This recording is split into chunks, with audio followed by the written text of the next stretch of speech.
Merhaba arkadaşlar. Bugün 27 Temmuz 2022. Efendim, bizim için güzel ama elbet çok yorucu bir gün.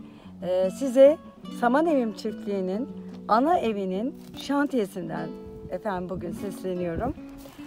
Şimdi biz neler yaptık? Biliyorsunuz dün saman panelleri gelmişti 2 gün boyunca ve aksları işaretliyorduk. Aksların ne kadar önemli olduğunu bir projede vurgulamıştık. Aksları belirlemek için ipler çekmiştik. Bakın şu şekilde göstereyim. Bakın mihenk noktalarını bu şekilde çivilerle belirlemiştik. Hatta üzerlerine de yazdık ama şu anda samanlardan ve şeyden biraz görünmüyor gibi. Ama bakın her bir duvarın görünüyor mu bilemiyorum. Bir nolu duvar gibi duvarların isimleri de yazıyor. Bu çalışmayı da yapmıştık.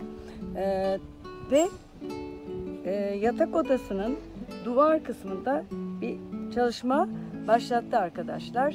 Bu şekilde kızaklar üzerine oturtuluyor saman panelleri. Şöyle bakar isek, şöyle yavaş yavaş bu şekilde duvarlarımız inşallah çıkacak. Böylece evimizin karkası oluşacak.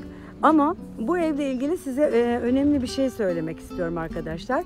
Deprem yönetmeliğinin 12. bölümü panellerle ilgili bir takım kriterler sunuyor.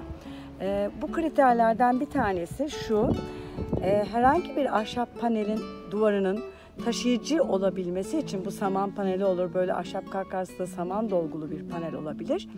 Yüksekliğinin genişliğine oranı 4 ve 4'ten az olmalı. Yani bizim panellerimizin 2.80 olduğunu düşünürsek, yer değiştirirsek yani 70 santim genişliğindeki bir panel taşıyıcı oluyor.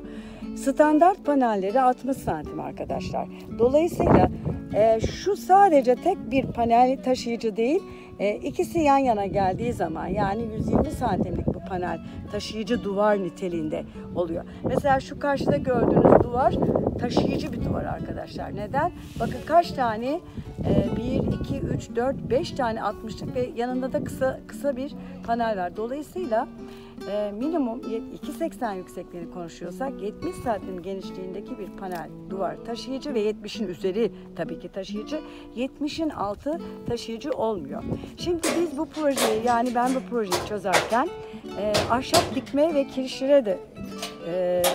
kirişleri de dikkate aldım. Neden aldım? Hemen onu söyleyeyim arkadaşlar. Şimdi bu evde tabii biraz da kırsal turizme yönelik bir bina olacağı için bu arada düşmeyin, bakın akslara ipler çektik. Böyle güzel bir manzarayı kapatmamak adına çok büyük açıklıklarda bulundum. Yani şurada mesela, şurada kocaman bir terasa çıkış kapısı olacak.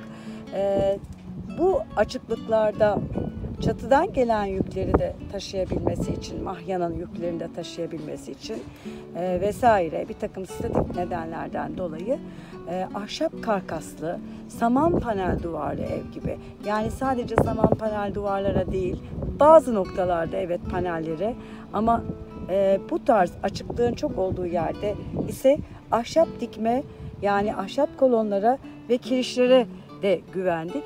Ve onun siparişini geçen sene verdik. Çünkü imalatı bulundu ve onlar kendileri depoladılar sağ olsun. Çayırkeres'te, buradan Halil kardeşimizi de analım. Halil Çayır'ı da gerçekten bize çok yardımcı oldu. Bir kere güler yüzüyle, desteğiyle gerçekten bize çok da moral de verdi hep. Şimdi biz dediğim gibi ahşap dikmelerimiz 35'e 35 burada dikmeler var, baba dikmeler. Peki şunu sorabilirsiniz Gülbin Hanım, ya 35'e 35 dikmeye gerek var mıydı?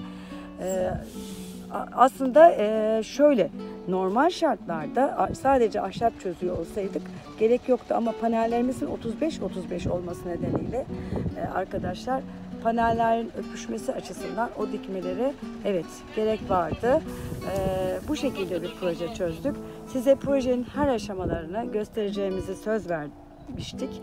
O yüzden bugünkü aşama bu. Bugünkü aşamada dikmelerimiz geldi.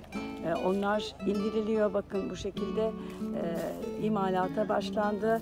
Aşamalar bunlar. Şimdilik biz çalışmaya devam ediyoruz. Bize kolaylıklar dileyin. Bizim için lütfen dua edin. Hakikaten insanın bir amaca kilitlenmesi, onun için bu kadar büyük fedakarlıklarda, maddi manevi arkadaşlar, fedakarlıklarda bulunması, hele biz yaştaki insanlar için hiç kolay değil. Sizlerden gerçekten Allah kolaylık versin. Dualarınızı da bekliyorum. Hepinizi sevgi ve saygıyla selamlıyorum. Şimdilik hoşça kalın.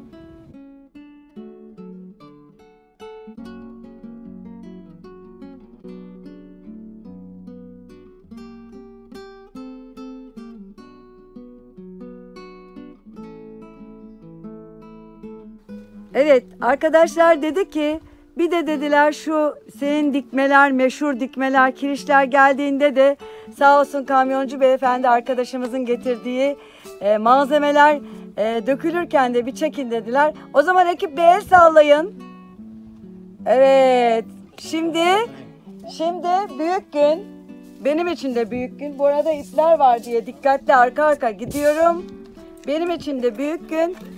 Bizim için de büyük gün. Bu arada keşke Atilla Bey de burada olsaydı. Aşağıda o. Şimdi bizim meşhur kirişlerimiz 20'ye 35 kirişlerimiz. 35'e 35 dikmelerimiz, kolonlarımız, ahşap kolonlarımız alkışlar eşliğinde dökülecek. Burada böyle. Dikkat edin, herkes dikkat.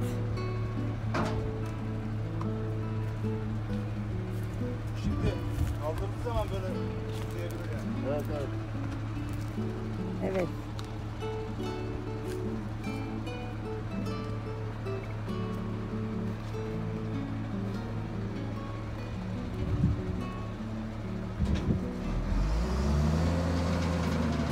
Gençler sizden bir alkış rica ediyorum. Alkış. Alkış. Daha devrilmedi ama. Bismillah, bismillah, bismillah.